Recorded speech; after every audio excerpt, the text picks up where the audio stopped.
Hello everyone. Welcome to Polity Simplified series of Gnandeep Academy. Today we are going to start with Article 19.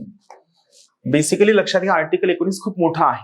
त्यामुळे मी ठरवलंय की article 19 ला जो प्रत्येक part आहे त्याला थोडंसं डिटेलमध्ये घ्यायचं. मी लवकरात लवकर अपलोड करण्याचा प्रयत्न करेल. पर्पज हा आहे की तुम्हाला त्यातला प्रत्येक क्लॉज आणि सब क्लॉज चांगला कळावा, कारण हे महत्वाचं आहे. यावरती सगळ्या प्रकारच्या एक्झामिनेशन मध्ये खूप सगळे प्रश्न असतात. त्यामुळे will try to understand article 19 in detail. Article 19 कशाबद्दल आहे? Right to certain freedoms. कशाबद्दल आहे? Right to certain freedoms. मग आर्टिकल 19 काय म्हणतं बघा? Protection of certain rights regarding freedom of speech and others.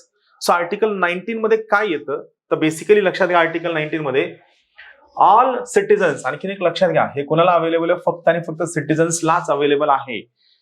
15, 16, 19, 29, 30, these are the fundamental rights which are available only to the citizens of India. So what Article 19 says?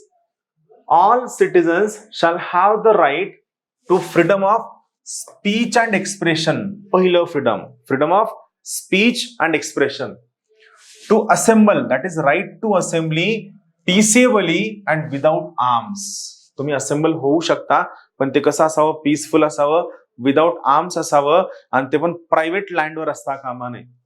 To form associations or unions like political party anything. यात recent एक addition झालेलं आहे, right to form cooperative societies.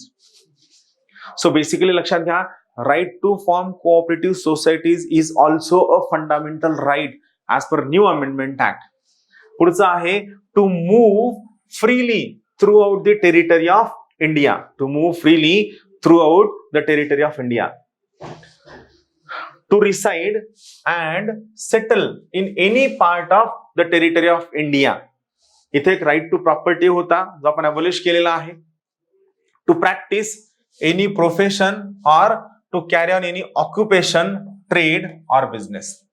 कोणतेही profession, कोणतेही occupation, कोणतेही trade किंवा कोणतेही business carry करणं हे आर्टिकल 19 च्या अंडर येतं. कशाच्या अंडर येतं? आर्टिकल 19 च्या अंडर येतं.